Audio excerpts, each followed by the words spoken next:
Je m'appelle Vox. Elle, c'est ma fidèle acolyte, Hummingbird. Nous sommes des super-héros. Il y a quelques minutes, nous avons été rejoints par Timeline, un homme enfermé dans le corps d'un adolescent qui nous a aidés à combattre notre ennemi juré, Time Lord. Nous pensions pouvoir nous remettre de nos blessures lorsqu'un nouvel ennemi nous a attaqués. Salut! Cet homme vient de frapper Timeline en pleine poitrine avec un rayon d'énergie. Timeline est censé pouvoir remonter le temps. Alors pourquoi il ne réagit pas pour empêcher que cette attaque ne se produise? Vox, qu'est-ce qu'on fait? Mets Timeline en sécurité et rejoins-moi après. Je m'occupe de cette nouvelle menace. Compris. À l'attaque!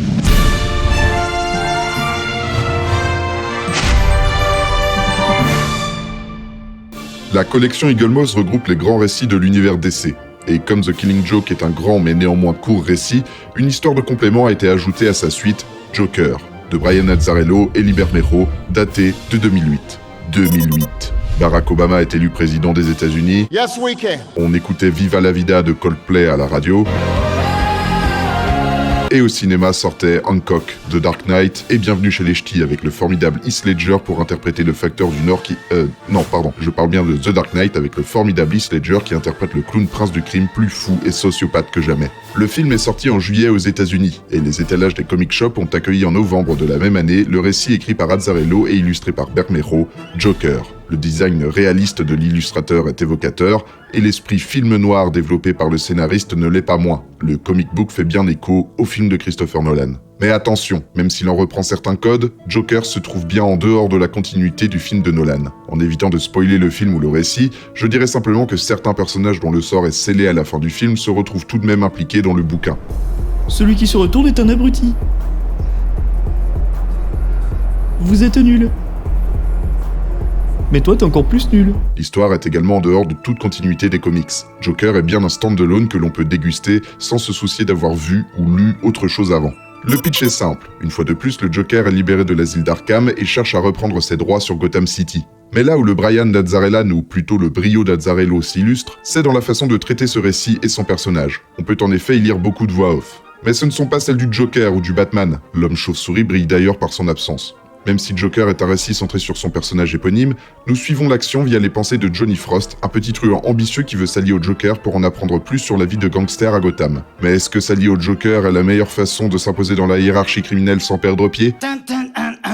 La personnification du Joker est donc l'élément central de cette histoire. Un Joker cruel et implacable qui fera tout pour régner sur la mafia de Gotham en devenant le plus grand gangster. Mais pourtant, et parce que l'intrigue se déroule via les yeux de Johnny Frost, le Joker garde tout de même une part importante de mystère, ce qui le rend donc imprévisible pour tout le monde, y compris pour le lecteur. Joker est donc un récit prenant, jouant sur un réalisme romancé à la Dark Knight, tout en intégrant à son univers un grand nombre d'éléments de la mythologie de Batman. On peut en effet y voir un nombre très important de personnages issus du Batverse adaptés à la sauce nolanienne, que les magnifiques dessins de Bermejo rendent plus que plausibles. Citons par exemple Harley Quinn, ici stripteaseuse, qui semble être une figure rassurante pour Monsieur J. Mais elle n'est qu'un exemple parmi tous les autres super-vilains dont je vous laisse le plaisir de la découverte.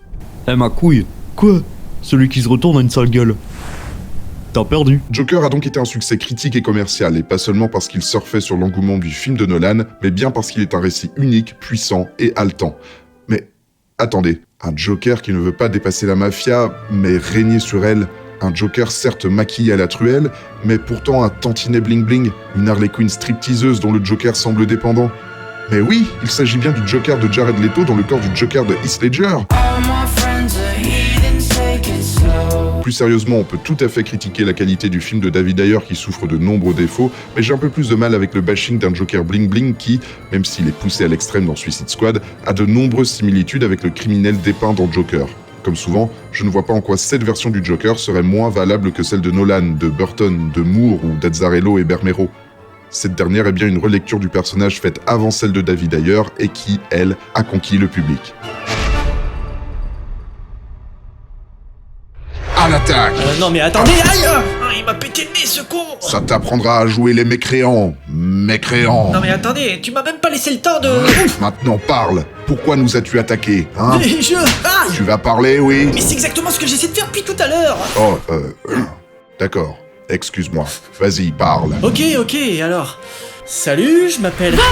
Vox! Qu'y a-t-il, Hummingbird? C'est Time Lord! Il s'est enfui! Oh non!